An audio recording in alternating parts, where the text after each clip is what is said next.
வணக்கம். தமிழகம், புதுவை மற்றும் காரைக்கால் பகுதிகளுக்கான தினசரி வானிலை அறிக்கை. இன்று தமிழகத்தில் ஓரிரு இடங்களிலும் காரைக்கால் பகுதிகளிலும் மழை பெய்துள்ளது. புதுவையில் வறண்ட வானிலை நிலவியது. இன்று அதிகபட்சமாக கோயம்புத்தூர் மாவட்டம் சின்கோனாவில் 5 சென்டிமீட்டர் மழை பதிவாகியுள்ளது. கோயம்புத்தூர் மாவட்டம் வால்பாறை பிடிஓ சின்னக்கல்லார் தலா 4 சென்டிமீட்டரும், செங்கல்பட்டு மாவட்டம் திருக்கழிக்குன்றம், திருவண்ணாமலை மாவட்டம் செய்யார், காஞ்சிபுரம் தலா 3 சென்டிமீட்டர் மழை பதிவாகியுள்ளது. வேலூர், காஞ்சிபுரம் வாலாஜாபாத், கோயம்புத்தூர் சோலையார், திருவண்ணாமலை செய்யார், வேலூர் திரிஞ்சிபுரம், கிருஷ்ணகிரி ஒசூர், ராணிப்பேட்டை வாலாஜா, ராணிப்பேட்டை ஆற்காடு, திருவண்ணாமலை வெம்பாக்கம், செங்கல்பட்டு மகாபலிபுரம், நீலகிரி பந்தலூர் தாலுகா அலுவலகம் தலா 2 சென்டிமீட்டர் மழை பதிவாகியுள்ளது. ஈரோடு அம்மாப்பேட்டை, கோயம்புத்தூர் வால்பாறை பிஏபி, ராணிப்பேட்டை கலவை, சேலம் ஏற்காடு, கிருஷ்ணகிரி ஒசூர், கோயம்புத்தூர் வால்பாறை தாலுகா அலுவலகம், திருவண்ணாமலை ஆரணி, ராணிப்பேட்டை காவேரிப்பாக்கம், திருப்பத்தூர் வாணியம்பாடி, ராணிப்பேட்டை அம்மூர் வாலாஜா ரயில்வே, காரைக்கால், வேலூர் காட்பாடி தலா 1 சென்டிமீட்டர் மழை பதிவாகியுள்ளது. இன்று அதிகபட்ச வெப்பநிலை மதுரை விமான நிலையத்தில் 39.2 டிகிரி செல்சியஸாகவும், குறைந்தபட்ச வெப்பநிலை ஈரோட்டில் 19.8 டிகிரி செல்சியஸாகவும் பதிவாகியுள்ளது.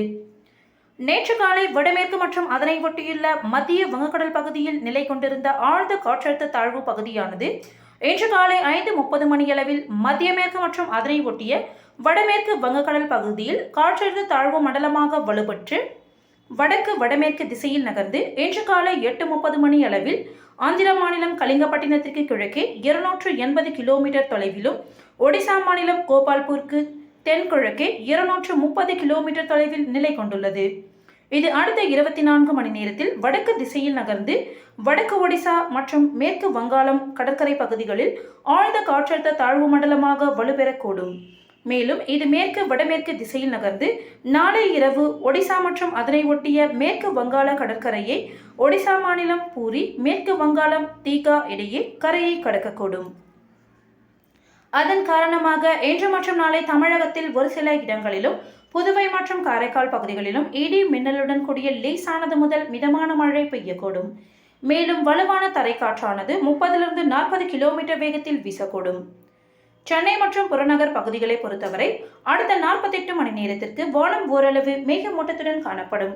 நகரின் ஒரு சில பகுதிகளில் இடி மின்னலுடன் கூடிய லேசானது முதல் மிதமான மழை பெய்ய வாய்ப்புள்ளது.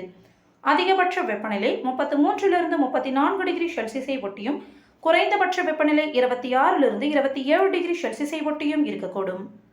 மீனவர்களுக்கான எச்சரிக்கை. தமிழக கடலோர பகுதிகள். இன்று முதல் 12ஆம் தேதி வரை மன்னார் வளைகுடா, தென் தமிழக கடலோர பகுதிகள் மற்றும் அதனை ஒட்டிய குமரிக்கடல் பகுதிகளில் சூறாவளி காற்று மணிக்கு 45 முதல் 55 கிலோமீட்டர் வேகத்திலும், இடையிடையே 65 கிலோமீட்டர் வேகத்திலும் வீசக்கூடும். வங்கக்கடல் பகுதிகள். இன்று மற்றும் நாளை வடமேற்கு மற்றும் அதனை ஒட்டிய மத்திய மேற்கு வங்கக்கடல், ஆந்திர கடலோர பகுதிகளில் சூறாவளி காற்று மணிக்கு 50 முதல் 60 கிலோமீட்டர் வேகத்திலும், இடையிடையே 70 கிலோமீட்டர் வேகத்திலும் வீசக்கூடும். தெற்கு மத்திய வடக்கு வங்கக்கடல் பகுதிகளில் சூறாவளி காற்று மணிக்கு 45 முதல் 55 கிலோமீட்டர் வேகத்திலும், இடையிடையே 65 கிலோமீட்டர் வேகத்திலும் வீசக்கூடும். அந்தமான் கடல் பகுதிகளில் மணிக்கு 35 முதல் 45 கிலோமீட்டர் வேகத்திலும், இடையிடையே 55 கிலோமீட்டர் வேகத்திலும் வீசக்கூடும். அரபிக்கடல் பகுதிகள். இன்று முதல் 12ஆம் தேதி வரை தென்மேற்கு அரபிக்கடலின் மேற்கு பகுதிகள் மற்றும் அதனை ஒட்டிய மத்திய மேற்கு அரபிக்கடல் பகுதிகளில் சூறாவளி காற்று மணிக்கு 45 முதல் 55 கிலோமீட்டர் வேகத்திலும், இடையிடையே 65 கிலோமீட்டர் வேகத்திலும் வீசக்கூடும். மேற்குறிப்பிட்ட நாட்களில் மீனவர்கள் இப்பகுதிகளுக்கு செல்ல வேண்டாம் என்று அறிவுறுத்தப்படுகிறார்கள். நன்றி.